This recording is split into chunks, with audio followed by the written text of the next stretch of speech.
Welcome back to Let's Do It Again, everyone. I'm Eric. I'm Matt. And this week's topic prompt was is a sequel to the 1999 or 2000. I don't know. It didn't have 2000 in the title, so I assume it's 99. We only threw 2000. Maybe it's 2001. It's not 2001. I think it's 99 because I think it's the same year as Phantom Menace. Anyways, either 1999 or 2000's Dungeons and Dragons. Yeah, 2000. Okay, 2000's Dungeons and Dragons film, which is my favorite movie of all time. Wait, I skipped the word. My favorite bad movie of all time. Yeah, that's a very important qualifier. So Matt suggested that we do pitch a sequel. Oh yeah, I'm a huge D&D nerd, and I hate this movie. I hate it, but I love it, but I hate it. It's great. It's wrong. It's wrong in every way. It's got a beholder in it though. For like 4 seconds. He literally just goes by. And he goes, "What?" At one point. Oh. So, since it's Matt's prompt, Matt will go first with his pitch for Dungeons & Dragons 2, The Redungeoning. Oh, actually, that's almost as good as what I titled it, since I forgot to rename it with a real name. I named my movie Two Dungeons, Two Dragons. Oh, it's amazing! And next time it'll be Dungeons & Dragons, Forgotten Realms Tokyo Drift or something. Ravenloft Shuffle. Alright, now, some important retcons at the top of mine. I redo the entire intro sequence at the beginning of my movie. Or the ending sequence, I mean, where they're at Snails' grave and they get teleported. Okay. Specifically, Ripley's gear is different. It's not the studded leather he's shown wearing. It's more half plate. It's a little bit more armored up. Elwood is much more spiky. Sharp, that's very important. Oh, like, Shooter Tort? Who? There's, oh, I can't remember his name, but it's one of those dumb R.A. Salvatore. Trimble? Pickle? It's not Pickle. It's not Pickle? It's not Pickle. But there's one of them, he's a Baldorf. He's got, like, his armor's covered in spiked spikes. armor, yeah. Yeah. Norda is... I can't remember if she was wearing it at the end, but I jokingly was like, Norda's wearing a breastplate. Because she's wearing it the whole movie. Wearing a I don't remember if breastplate she's wearing that movie. I don't remember if she's wearing it in the. Norda, the elf, is also very specifically described as a paladin instead of just a plain warrior. In my pitch, I was like, I wanted to divine Ishcaster, and I was like, I'll do a paladin. Why not? It's also been instead of just like seemingly an hour after the victory in the movie, it's like 5 years when they go back to Snails' grave finally. Essentially, my prologue is, they take down Prothean. The group kind of champions the Empress's cause of, like, equality for everywhere. So they kind of are doing little adventures in it stuff. And this is the 5th anniversary of Snails' death. That's the way it should be run. I know it in my heart. In my heart. No, wizards should rule. More commoners drool is the... Last time you saw fire on water. Mage. Anyways. But yeah, so they're on the anniversary of Snails' death. And while there, they finally brought peace to Izmir, whatever. While there, suddenly the letters go away and it's weird and... Wait, okay. Here's my problem already. It's 5 years later, and all they have for Snails is a little stone? Yeah, totally. I don't even know if they got his body back, because I think it's just rocks. Okay, but still, like in the movie it's okay, because it's like, we threw something real quick together. 5 years later? It's the notion that they've been in conflict for a while. It's been a lot of adventuring, they've been gone. This is the first time they've really come back. At least give the man a tombstone. No, man, Snails, man of simple pleasures. He doesn't deserve a tombstone is what I'm saying, not the way he went out. He threw the map. He threw the map. All of a foot. Just, But yeah, so they're transported away, just like the end, but it's our whole beginning sequence. And they fall through a man's house, like they fall into his home. And the man is of a weird thing. They don't know what he is, even with their world of purple, blue people all over the place with the weird eyes.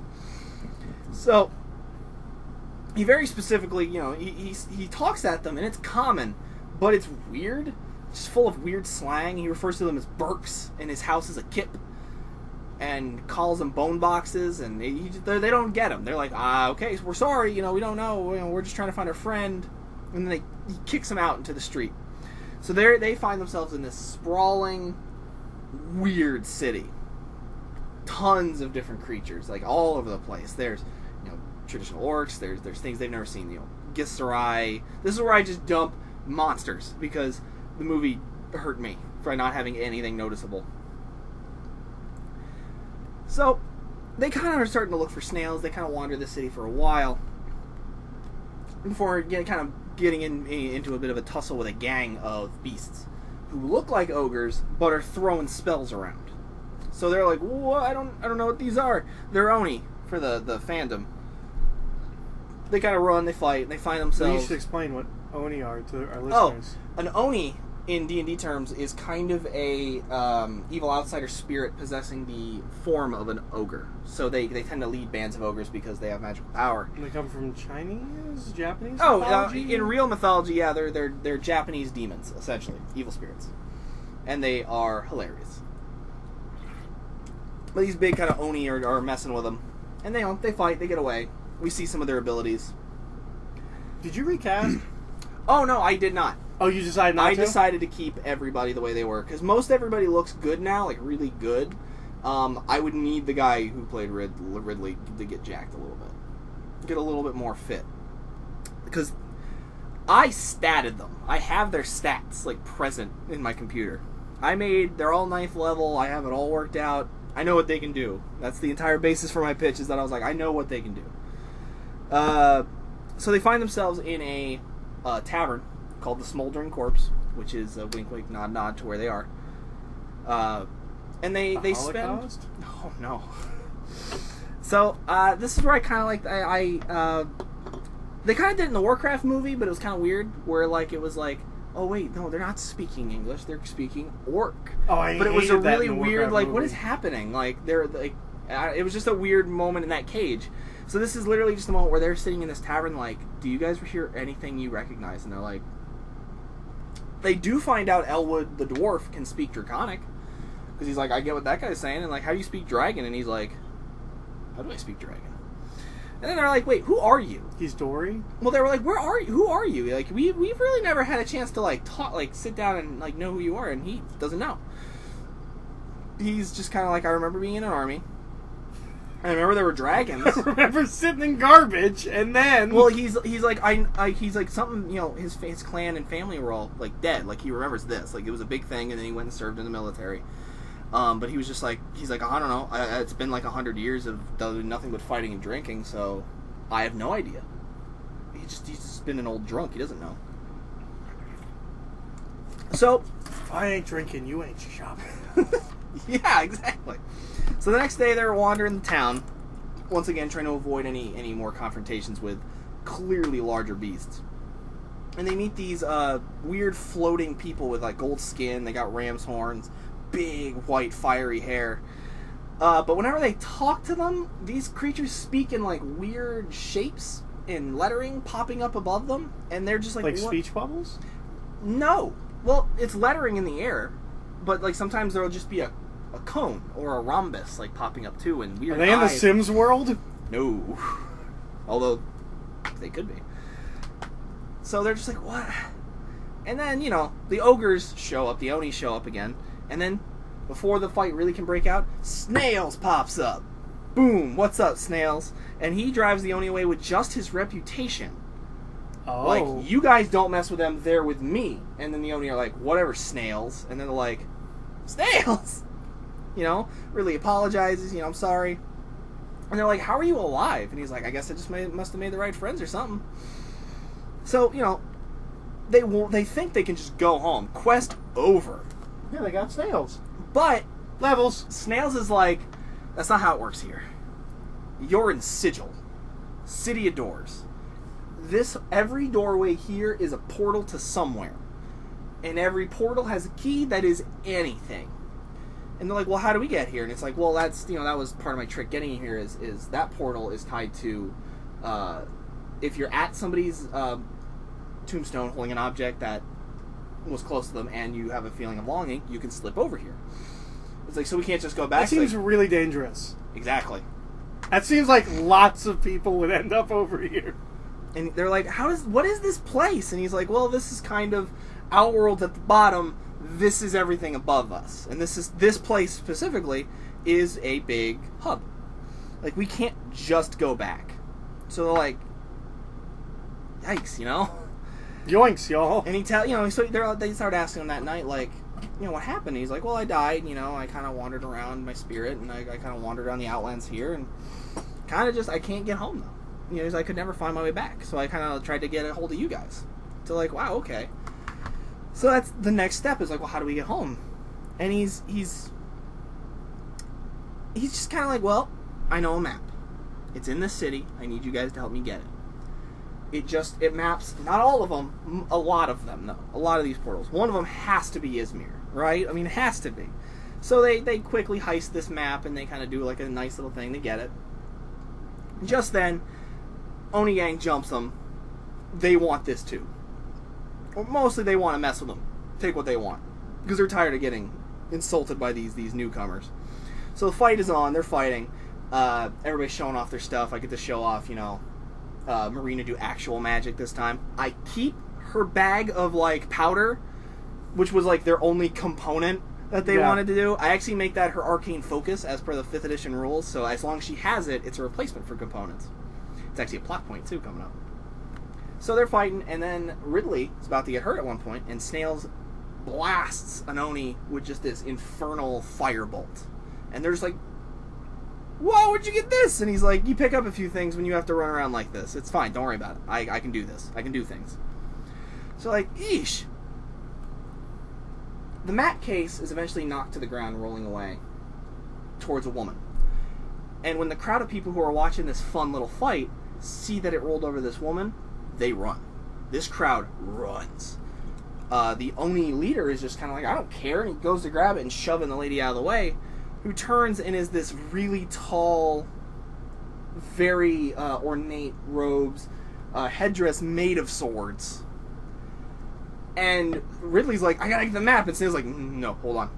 And then the Oni in an instant is just reduced to piles of quivering meat jelly. And then the woman just floats away. And they're like, what was that? And he's like, that was the Lady of Pain.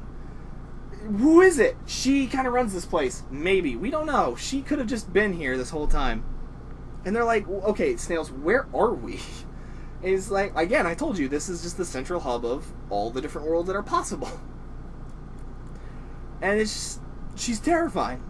And they're like, well, we gotta get out of here. He's like, well, now we can.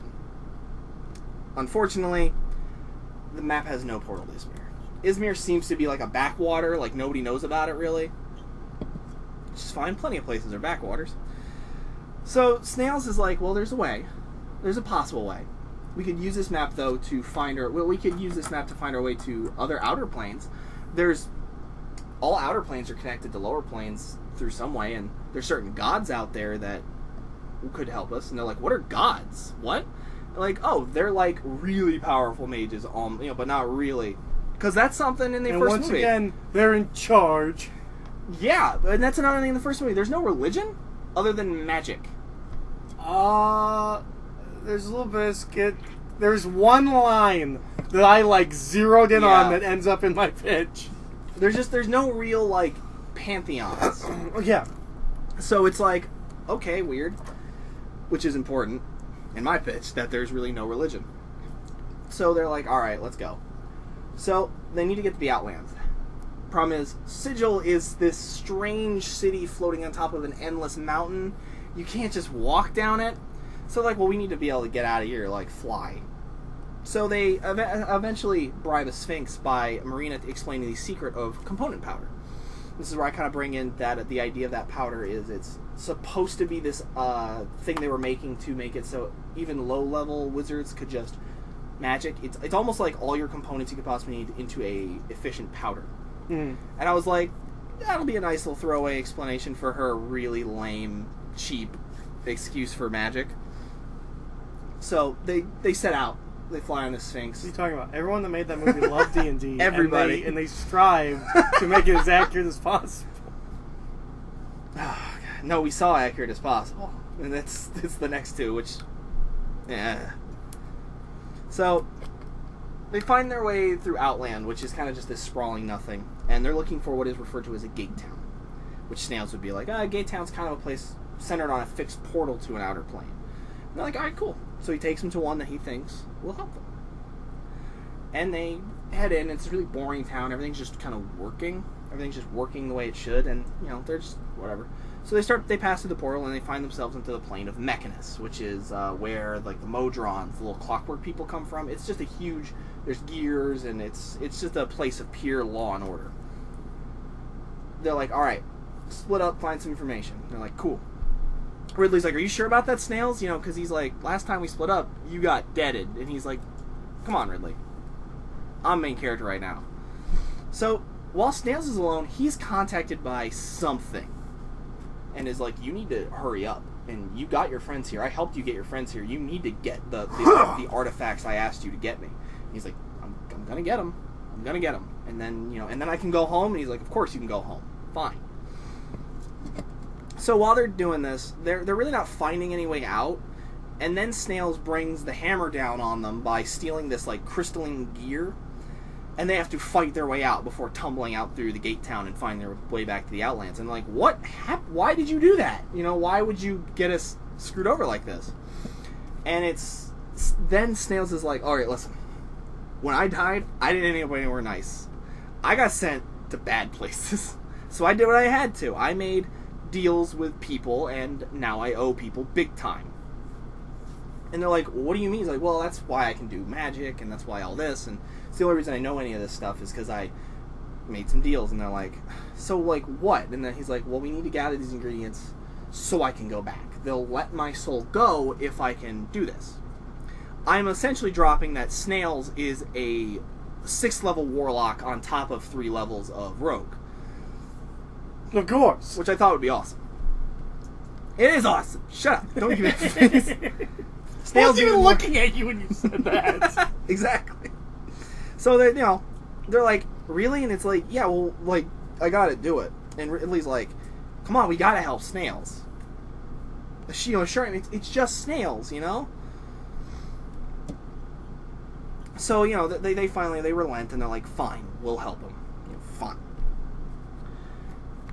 Then we cut to, he's like, alright, we gotta go to the next one. And they're like, alright, so they start heading across the Outlands. We cut to the Abyss, where a Beatazu is hanging out. Beatazu are devils, which is strange. He should not be down in the Abyss. The Beatazu warlord, I forgot to name him, but his name's a series of consonants and weirdness. I wanted him to be the demon on the cover of the Dungeon Master's Guide. I wanted that. The big red one with the big nose. Beak and the, yeah. It's a beak. It looks, you know, big nose, but you know that guy. That's what my villain is essentially, or my Damodar in this movie is this big guy. Gary Oldman. No, not Gary Oldman. Hugo Weaving. It'd be your Prothean. Yeah, my Prothean is. Oh, okay. This is my Damodar.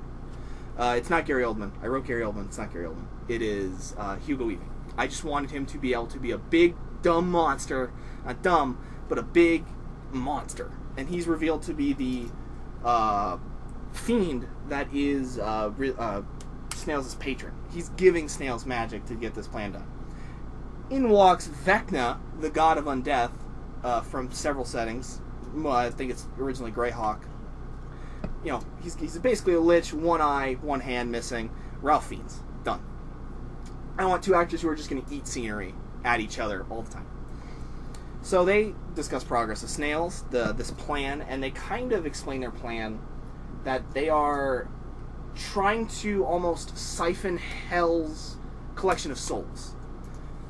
And this will allow them to do all sorts of things. Essentially, the warlord is not as high up on the totem pole as he'd like. He wants literally just an instant source of army. And Vecna knows that this ability to crack the planes is useful, because he reveals to the Beatazu that there's like a multiverse of worlds that just don't know about religion. Don't know about anything. Their souls are just unclaimed. They don't go anywhere. Like, I could split it in half, 50-50 with you, and I'd still have more souls than exist here right now. It's crazy. So that's kind of their plan, is they're kind of trying to usurp the multiverse in a way. So, we continue. It's almost a road trip movie through the plains at this point, where they start fetching things. They go to the Beastlands next, which is kind of like a huge endless wilderness. A bit of party conflict happens where they have to get the horn of a unicorn. Norda's like, that's not okay. You know, she's a Oath of the Ancients, which protects the ancient world and magic and purity and stuff like that. Very elfy paladin, because she's an elf. And you know, it kind of continues. They get that. The party starts splitting. They're kind of conflicted with snails. Ultimately, they have to break into Beator, which is the Nine Hells, and they have to steal this thing called a Soul Drought. Most of this is either inspired by or actual artifacts, because the rods of dragon power are not rods, they're orbs, and that's wrong. They're wrong. They were wrong in that movie, and it bothered me. So, you know, they go into hell, and then Snails betrays them eventually after they get the soldier out. And they're like, what? What do you mean? It's like, well, it's not, the ritual doesn't send me home. The ritual, like, it's going to cause a lot of bad stuff. You know, I don't want you guys to be there for it. And they're like, no, you know what? No. And then Norda attacks him. Norda, like, wants to kill him after, like, the unicorn fiasco. So it begins a big party split where they're kind of, like, fighting and stuff. And ultimately, Snails gets away, and they're like, oh no, what do we do? Because now they're alone. So they gamble their lives talking to essentially Asmodeus, like the highest, like the devil. And they tell him, like, this is what's happening. It's like, he's like, wow, you would just tell me that. And it's like, yeah, well, why would you, what do you want in return? It's like, we just want you to send us here, to this one point. And like, they're like, he's like, fair enough. And, you know, they tell him, and they get sent back to, where is it? Because they don't know where he is. They get sent back to Sigil, yeah. They get sent back to Sigil, and they use the map of, like, portals to try and, like, move around to find him. Essentially, they discover the plan is going down in this one location. And they're like, well, what do we do? Is like, and then they're like, are you ready for this, Ridley? I was like, you might have to kill Snails. Or stop him hardcore. Like, this is weird. Like, Snails is not the same person.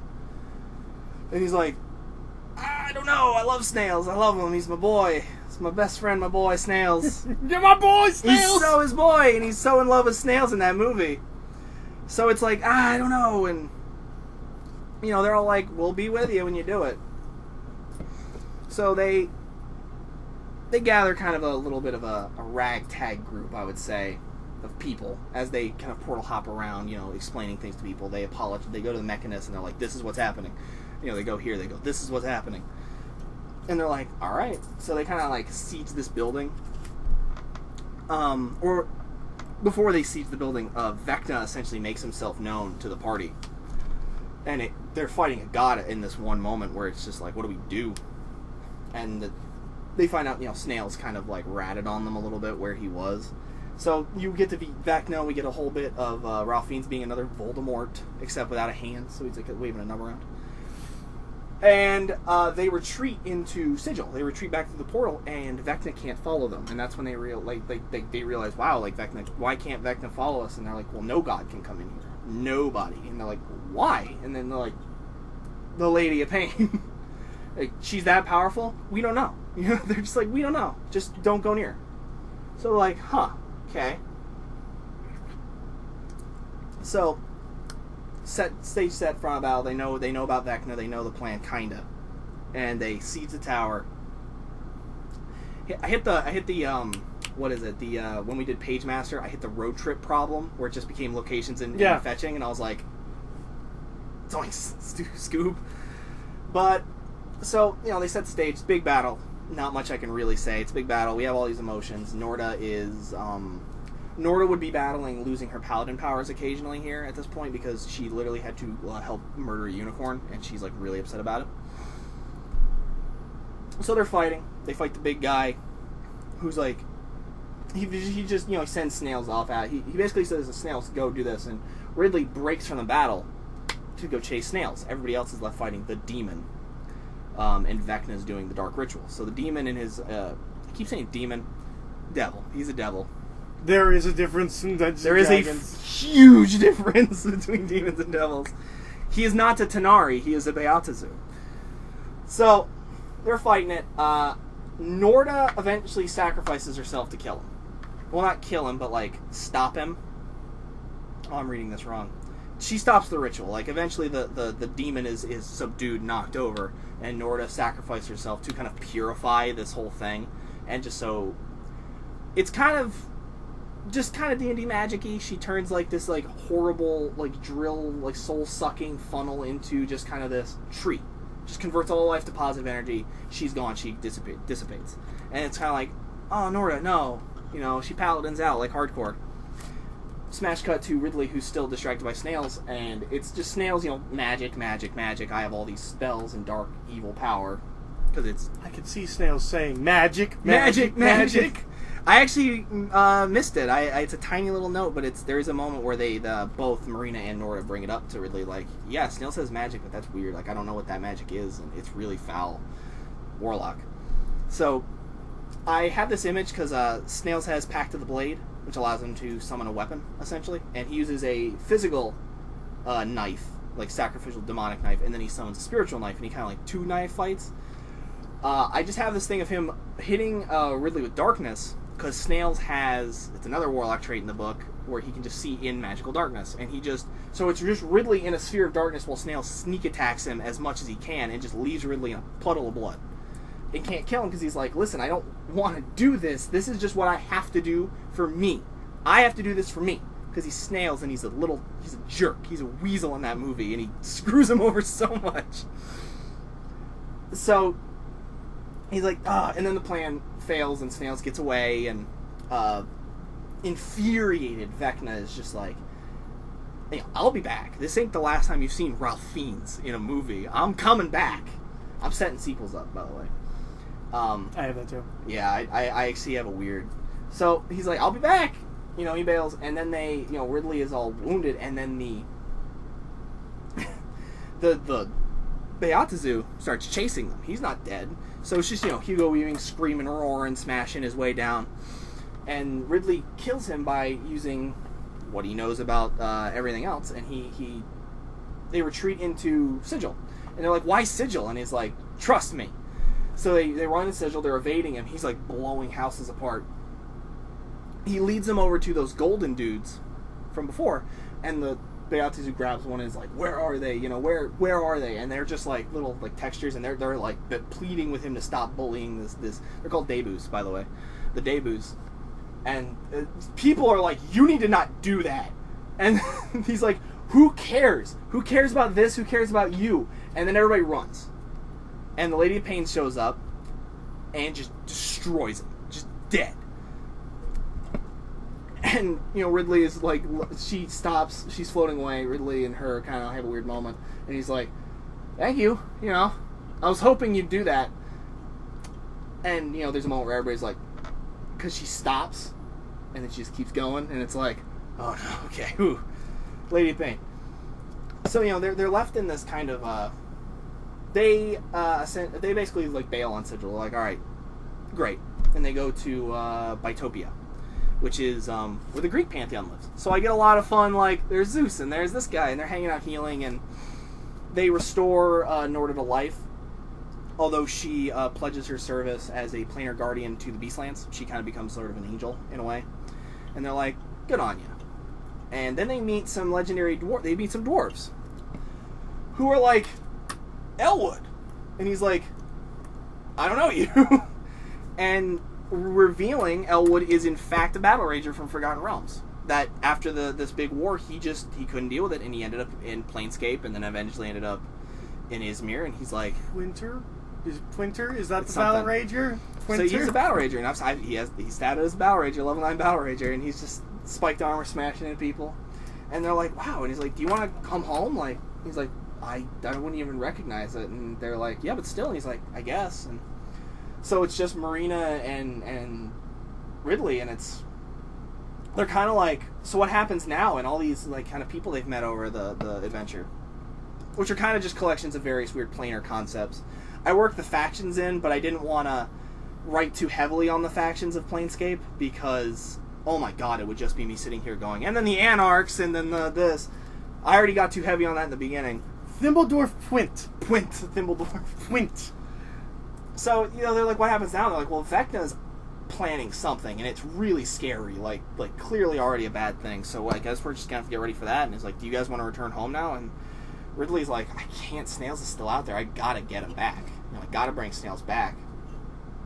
And he's just like, no, I'm staying until this is resolved. And Marina's like, well, I'll stand by you, and they're just kind of left with. You have my axe. No, Elwood's gone. Elwood goes to Forgotten Realms to see his home again, and then Nord is gone, and would Dritz be in a future sequel? And I don't think he'll be in a sequel. Bruno or Battlehammer. But the idea behind it is like I start, instead of like plane hopping, it's setting hopping in the next one, because I would adapt for the third and final installment in the epic that is Dungeons and Dragons.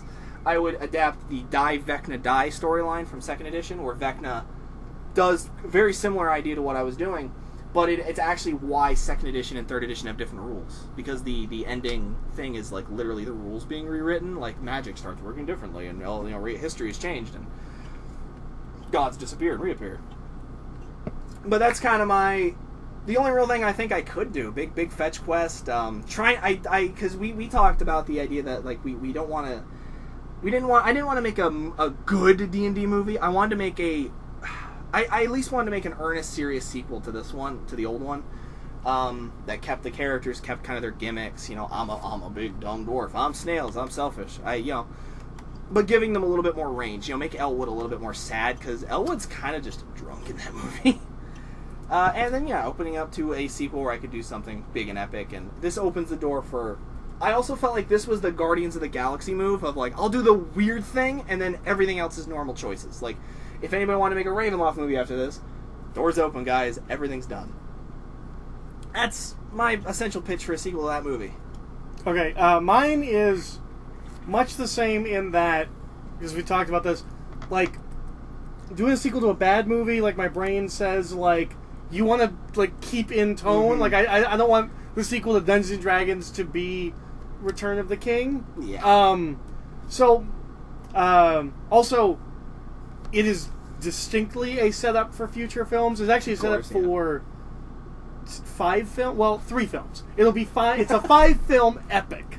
On a note, I feel like I had too much information in my pitch. I was reading the D&D movie wiki before I could get a good before I rewatched it, and they explain how Marina and Ridley become love interests in half a sentence. It just goes, and then they retreat to the elves. Ridley and Marina become love interests. He is healed by Troy Baker. And I was like, oh my god. It's Tom Baker.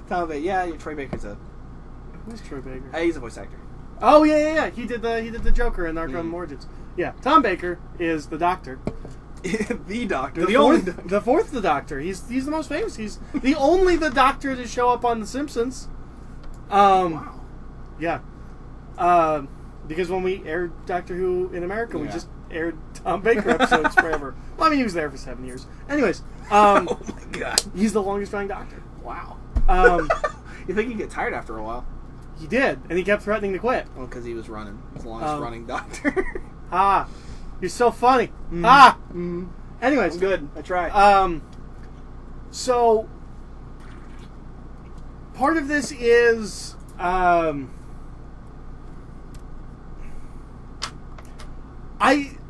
take the opposite tact as you. And I stay more faithful to the film, where, like, this is kind of vaguely D&D stuff. Yeah. It's much less, like, accurate and more... Partially because you just know that stuff way better than I do.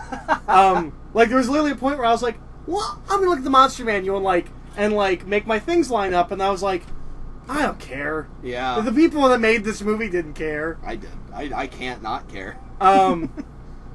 So...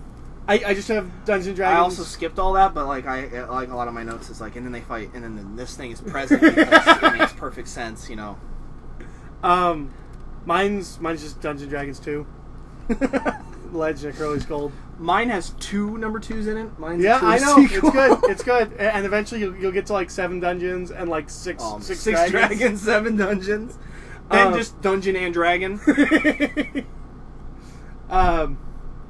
So my director is Don Coscarelli, who... That's a name. Yeah, it is. Is that an old one?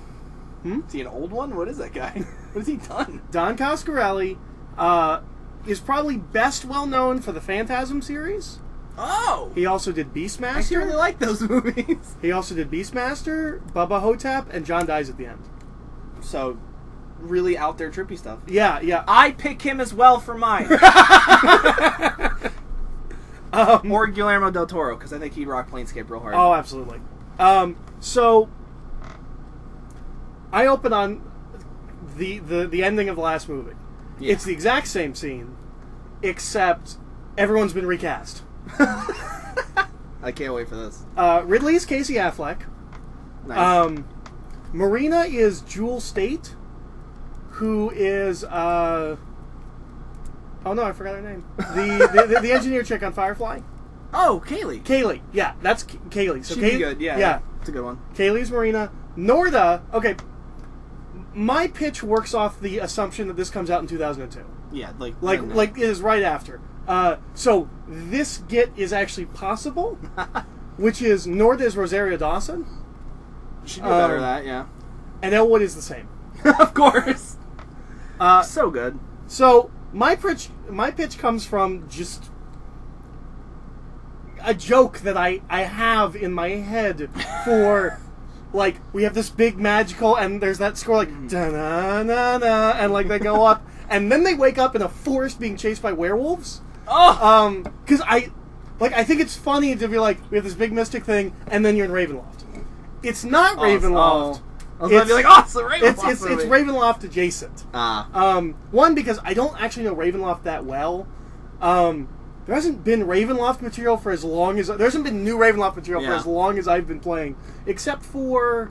There's that board game that came out. Yeah. Well, and they just did Curse of Strahd, which redoes the original version. We want to do that at some point. But yeah, so I don't know Ravenloft that well. I'm more just a fan of the idea of Ravenloft. Yeah. So it's kind of Ravenloft adjacent. But the idea is that this is like a really old school, like, gothic horror world. Yeah. So it is a completely different thing from the previous film, and that's kind of going to become a thing. But so they show up, and immediately Snails is there, and he's like, "Run!" There's werewolves. Yes, exactly. And they're just running through the forest, being chased by werewolves. Casey Affleck better say this is the ridliest thing you've ever done. Yeah. So basically, the idea is that Snails... who's Snails? Oh, that's right. Because I didn't do that at the... Is it Michael B. Jordan? No, because this is 2002.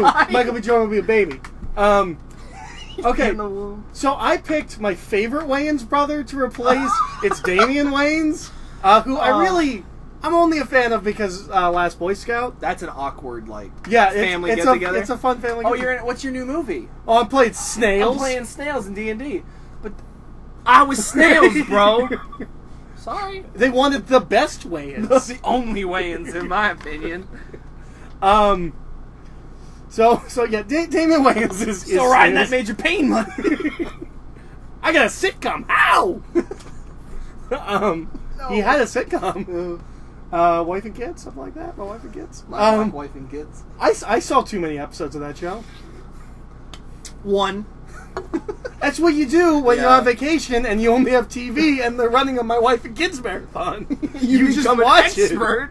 It.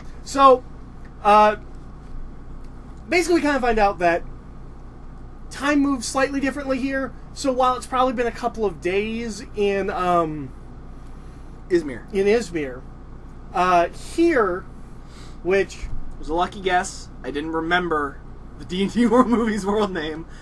Don't yell at me. I have it written down, just not here. This world is called Obsidian. I just needed a generic name. Obsidian means black or dark. Dark black, black dark. You know. I should have named it. What's that new? Vanta Black. Vanta Black. I should have named the world Vanta Black.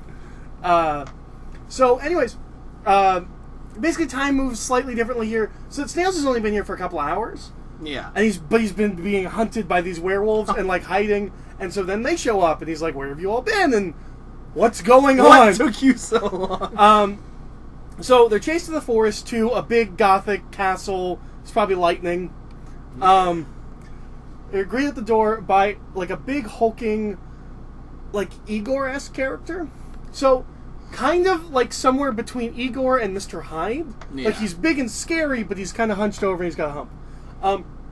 He's played by Richard Mole, who I know. Hold on, I got it on my phone. I knew you weren't going to know who this was.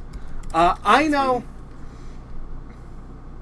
as Slan Quince in the first episode of Highlander. He's also in Babylon 5. Oh, he's that guy. He's yeah. most famous for Night Court. Oh, yeah. He plays Bull on Night Court. He's huge and intimidating and has just the best voice. And is 73. Well, Oh my god. minus what, like 10 years for 2002? Yeah. A little bit more than 10 years, so he'd be 60 He'd be something. perfect, yeah. He's my Damodar. Awesome. And he's gonna eat scenery so hard. right, that's exactly. So he brings them to his master, who is named Count Hideyuki Lee, which is a reference to a reference hidden in a reference. Okay. Oh my god. So Lee is a reference to Count Magnus Lee in the first Vampire D movie and book. That in and of itself is a reference to Christopher Lee as Dracula. And the first name Hideyuki is the writer of the Vampire D novels. Vampire D is kind of shows up in bits of this. It's kind of influential in this. But yeah, so it's a super complicated, deep pull reference. He is played by Chow Yun-fat. Perfect. He's the Protheon. Chow Yun-fat can totally eat scenery. Like when he doesn't care or when he wants to, he can totally eat scenery. He can even act like serious, like probably deserves an award, and be eating scenery. Like Last Samurai, he's so great. That's not Chow Yun-fat. No, it's not. You're racist. It's Ken Watanabe. Yeah, it's Ken Watanabe. He's who I'm thinking of. He can do Hammond perfect. He'd be No, also good. Chow Yun-fat is Roshi, yeah. He's sure. I was thinking of the bad movie that he would be obviously acting like. He's in all of John Woo's famous movies. He's John Woo. Yeah, he's in the popular John Woo movies. I'm the Hitman 3. But he's really fun. So I have in all capitals clearly a vampire. Clearly, yeah, collar. Yeah, the collar, the cape. There's like his shadows moving. Every time he moves, bats show up. He tells everyone these like he doesn't know where they came from, but like he gets the sense that they're like these great adventurers. Yeah. And there's like this darkness that's fallen over the world, and he needs their help. Now, while they're having this conversation, Snails is going around like the room. Mm-hmm. I picture the room as the room from the Universal Dracula. I think it's kind of similar in the 90s Dracula, where like it's a big room with like stuff everywhere. Yeah. And so Snails is just kind of like going around. There's like a picture of like a beautiful like Victorian woman. He's like, "Oh, really pretty woman," and like as he's pocketing things and he's like stealing around the room. Of course. And Ridley and Snails are having like an ocular like argument where it's like, you just died. Yeah. What are you doing? So Count Lee talks about how there's this great evil that's like this great darkness that's fallen over the land, and there's this stone that is like holding all of the darkness like in place, and they just have to go get the stone and bring it back to him, and he can undo it. Don't listen to him. Yes, he's clearly a vampire. This is clearly the bad choice. So they give him like he gives them a map. He's like, I don't know where it is. Like it's kind of hidden by like these like this evil group that's perpetrating the darkness, but it's kind of around this area. Yeah. So they leave, and they're immediately once again chased by the werewolves. And we're just loitering around. There they are. No. Well, it's pretty common that like vampires have wolves like protecting them. So there's like these werewolves running around, and like dawn breaks as they're running from them. Oh, and just a pile of naked people show up. Right? And one of them turns into like a person who's like kill me, like I'm being forced to be like a guard. There's just always a full moon in this world. Like every night there's a full moon. So they go into this town that's like a really old Gothic town, like the town in Van Helsing. But Gothville. But this is the first instance of taking things from Vampire D. It's the second one. I can't remember if it's in the first one, but in the second one, the town is just like all crosses. Yeah. And so, like, there's crosses everywhere, and even like the windows, like the way they're shaped, are crosses. So like when they cut the there's just crosses They are everywhere. not playing. Yeah, They eat nothing but garlic. Help us. and the people are clearly just like terrified, like this, like he's a monster and he's attacking us. And they're like, Seemed alright. well, I forgot to mention, he talks about when they're first talking to him, he talks about like being like struck with a curse, and everyone's afraid of him now. So they think that's why they're afraid. Is like, and they're like, no, he's just like something bad happened. Yeah, no, he's alright. He's got weird, he's got some dental work he needs doing, but I also forgot to mention earlier. Oh no, it's during this second Wolfman chase. Is that Marina tries to use magic and it doesn't work right? Kind of like wild magic rules kind of thing, but like she tries to use magic and it just goes wrong. Yeah. So while they're talking with the people, again we have Snails going around like stealing things. But this time, like, Ridley kind of steps away, so like Marina and oh, by the way, Elwood is mentioned. He never comes up again. He's always present though. Yeah, just like in the first movie. Just like in the movie where he just he's not even in that final scene until they all get teleported, and he's just there. He's like, hey. So Elwood, Marina, and Norda, they're talking to townspeople, and Snails and Ridley are like arguing. Where he's like, why are you stealing from these people? He's like, because I'm a thief, Ridley. This is what I do. This is what you did too. They at least convince the people. What'd you do? Multi-class? Mage?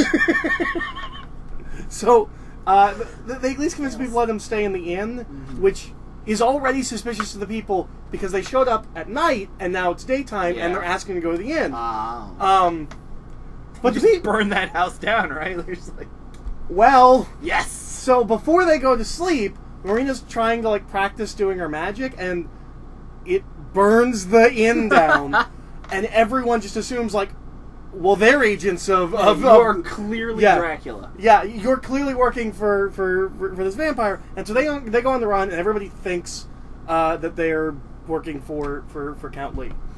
Richard Mole, again, he doesn't have a name. He's just Richard Mole. Oh, I don't know if I said that. I couldn't come up with a name for him, because everything was too like Igor derivative. Yeah. And so I was like, he's just Richard Mole. Richard. So this is the first time where like we kind of see like as they're leaving, Richard Mole's kind of following them. The map leads them through a tomb of horrors. And they all died. Well, here's because this is a really like sparse pitch because a lot of this is like adventuring stuff. Yeah, fetch quest stuff. So for the Tomb of Horrors, Cave of Horrors, I've written Cave of Horrors, but Tomb of Horrors is more D&D. It could be like kind of a fun little like if you know what the Tomb of Horrors is. This is the Tomb of Horrors. There's just dead people everywhere, and except I don't think the Tomb of Horrors has an opening on the other side. Like it's a go in, go out cave, isn't it? I don't remember. I don't think you go through the Tomb of Horrors. I think you go I know in later then... editions of Greyhawk, they actually updated it so that there's a town around the entrance that like death cults worship and stuff, and it's like a big like honor to go in. That's cool because there's like a demigod lich at the bottom of it. But so there's so it could be like a Tomb of Horrors kind of riff, or it could just be like dark horror movie, bunch of monsters. And specifically, like as they're like running around, like like I assume that scene in Ace Ventura 2, where just there's bats, and worse. Snails is kind of like, oh, there's a treasure chest. Oh, no. And he goes to a treasure chest, and it's a mimic, and they have to fight a mimic. This gets into a big. This is Snail's movie. Yours was kind of too. This is Snail's movie, and there's kind of a reason for that. But because I kind of view the first movie as being Ridley's movie. Yeah, This is Snail's movie. Next one will be Marina's, and Yeah, that's exactly it. perfect. So this is like the big fight where like Snails and Ridley like have this big argument where like Snails is like, it's like, you act like this big hero, like you fought like one guy and you think you're the savior of the world and apparently all the worlds, and like I don't want to be on this quest. Like get rid of the darkness. That sounds great. Then I'm going home, or I'm just gonna, like, if I can't get home, I'm just gonna settle down. I'm sure we're getting paid for this. I'm gonna steal a wife. Yeah, I'll steal a wife. I'll settle down, and you can go do your stupid heroic adventures things. I don't know if you remember, but last time this got me killed. Yeah. And so no, stealing got you killed. Which is what you're doing now. You don't steal math. No. I would yell at it. I would be like, no. Carpet's got him killed. Carpet. Quicksand carpet. So they make it through, and like there's just a big chunk that's just like kind of road trippy. Like mine is way less detailed than yours. It's very streamlined because a lot of it's just road trip stuff. Yeah. So they finally find like the village where the evil gem is. Mm-hmm. Yeah, I know mine's detailed. I even kept Ridley's magic +3 longsword that flashes blue when he strikes things. I remembered. And Damadier's flashes red. He's equally as his orange because one. Star Wars. That's so Star Wars. The leader is Halvarth. Halvarth. Now you may remember Halvarth from the first film where he's played by Tom Baker. Yeah. Here he is played by Sylvester McCoy, who is the 7th Doctor. Oh. There is always that guy. There's always a doctor playing Halvarth. He exists in all of the realms. He's different in each one, and each one he's played by a different doctor. Is he always like an elf druid guy? Yes. Awesome. Yeah, he's always like an elf druid guy. Sometimes he has a scarf. Sometimes he looks like he has concrete for a face. Well, this is 2002. The new series hasn't happened yet. It has not. You're right. So this is kind of the big plot exposition dump set up for later films. We basically he explains that there's 5 realms that were all one realm, and there was a big war that shattered the realms kind of into different dimensions. This is kind of... Is there a 6th forgotten realm? No, there's 5 realms because there's 5 characters. And I was like, well, each movie will be one of the character, like, so next movie would be Marina, next movie would be, and then Elwood. If we ever get to that one. one. Well, and then the last movie would be the one where you stitch all the worlds back together. That they're kind of this, maybe possibly this legendary group. Like they all kind of fill like a different role from this prophecy. However, there's been like 10 groups that have all filled different, and like of those 10 groups, like 4 of them have made it this far, and like none of them have made it past like the next world. We get kind of glimpses of what the other worlds are. One of them is a like a Mad Maxy Dark Sun kind of a riff. One of them is an Eastern fantasy. I don't know if D&D has that, but it's Jade Regent in Pathfinder. It basically just became Oriental Adventures and got lumped onto Forgotten Realms. Yeah. So one there's No, continue. I'm and then there's a weird Western world, which if that movie ever got made, it would just be the Magnificent Seven, but the bandits are mind flayers. That's like really scary. Like that's like instead of a level 1 like group of 40 level 1 enemies, it's like you're done. And then Obsidian and Ismar. Man, a Spelljammer one would be good. Yeah, that's true, Classic. but I think it would be hard to have fantasy characters go into a space fantasy world. Yeah. But I just needed 5. Yeah. I guess you could change Dark Sun for. I guess like you did like a Deadlands riff, and I was. But it'd be funny if. Because I think it's funny that they end up in not Ravenloft. I think it'd be equally funny. Equal not ones. If we had a movie where, like, if we had like a really fun movie, and then like they go into Dark Sun and there's cannibals everywhere. And now it's a cool Western.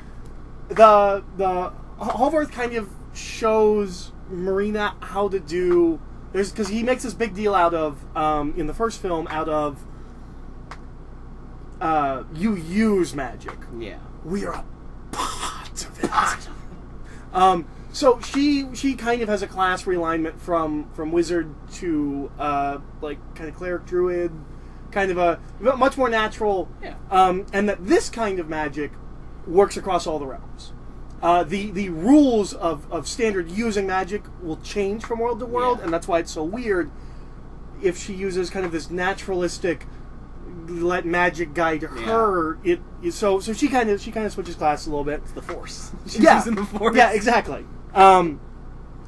We also this is really the only like big character thing I have for Norda, which is that she knew all this the entire time.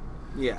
Because it's really just at the end of the movie, she very knows for some reason about the snails thing. yeah. She very cryptically, she's like, "Well, you'll see your friend," and so that's she knew the whole time. Yeah. And she was kind of leading them and hoping Yeah, I totally that they ignore were that detail.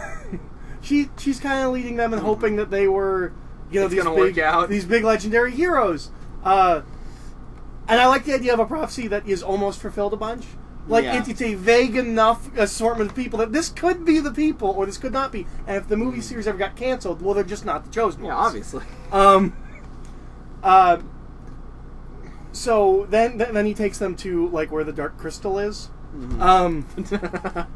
And basically kind of explains, okay, so this is built on a throwaway line from the very first scene of the film, where Prothean controls the dragon, Yeah. and then Damodar says, you have the power of immortals. You can control dragons. The immortals are essentially gods, and they're the ones Yeah. that had the war that broke up the realms. Count Lee is an immortal, like, stuck in human form, which is still more powerful than humans. That's where you get, like, the vampire. Yeah. And the red staff has this red gem in it, and the gold staff had this gold gem in it. Yeah. And so I just kind of decided those are the eyes of immortals. Cool. Immortals have like gem eyes, and they kind of determine like what dragons they control. So Richard Mole shows up because he's been tracking them. Yeah. With like an army of monsters that would be just like a smattering of like all of the horror D&D monsters. Like there would be a ghoul, and there would be the merman, and there would be just like Yeah. they're the gothic monsters. There would be some skeletons, who of course, because it's Don Costanelli, they'd be like I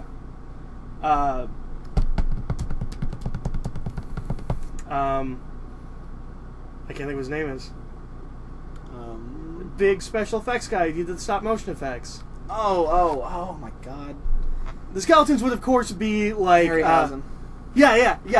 The skeletons, like in Army of Darkness, would be like Ray Harryhausen, like skeletons from Jason the Argonauts. And that just kind of distracts them, and Richard Mole just leaves. And then they have to chase him back. It's kind of like Mad Max. Like we go in a straight line, and then we go right back. Right back to the movie. So they go back, and Lee is doing like this big spell, and like he's starting to change. I don't want to do a like man bat like the Van Helsing Dracula. It's more he's kind of early in the transformation, so it's kind of again I went to D where in Bloodlust when he fights Mir Ling, he just has like a slightly more monstrous form. Like his skin starts to tear, and like his teeth get bigger, and his eyes go all black, and black dragons start coming. Oh boy. They just kind of start descending on the castle. So Norda and Marina and Elwood are fighting the dragons.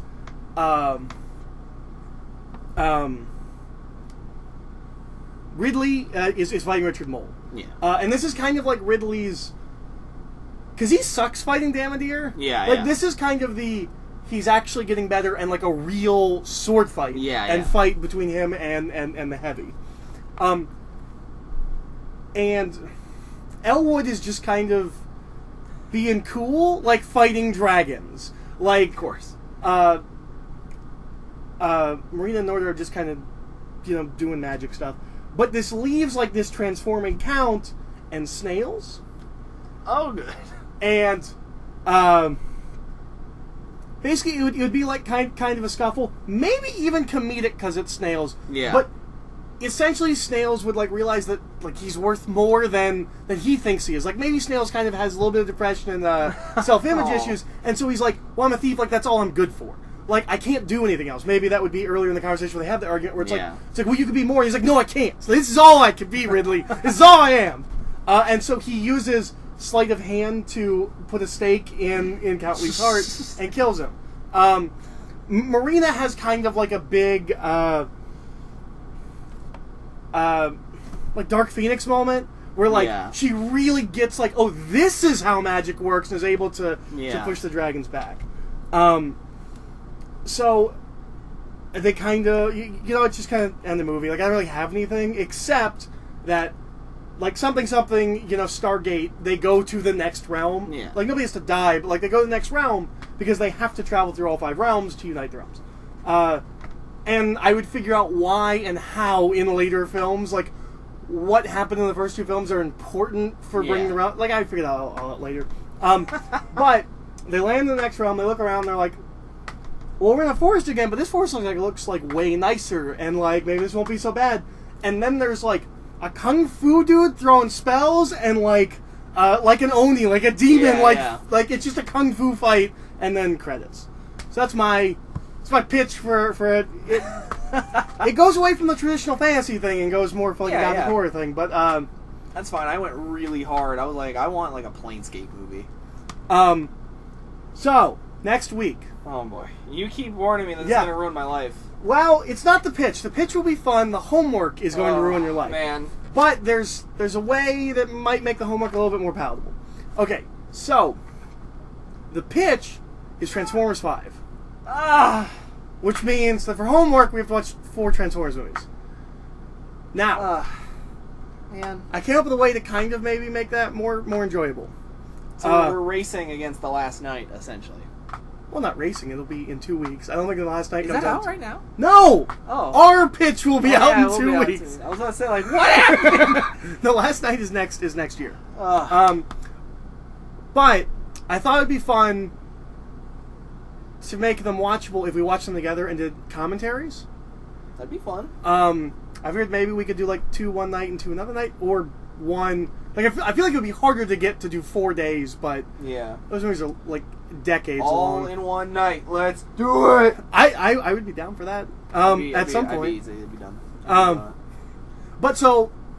And I talked to Cap. He said we can have limited swearing on that because I was like, "There's no way we can watch those movies without cursing at them." A little bit. Just We will record commentaries for all 4 Transformers movies, and they'll all be posted to Geekvolution. And I'm going to put warnings at the beginning of those videos, but there will be some swearing. But yeah, so that's our next thing is we have to watch all 4 Transformers movies and then pitch a 5th one. If I haven't swallowed a cup full of poison by then. Definitely haven't. Alright, I'm Eric. I'm Matt. And we will see you in 2 weeks. In the future. I'm trying to think, there used to be a thing like in the back of comics books where it'd be like, check back at stands in 2 weeks to see what happens to the Silver Surfer. Let's do it again. Oh,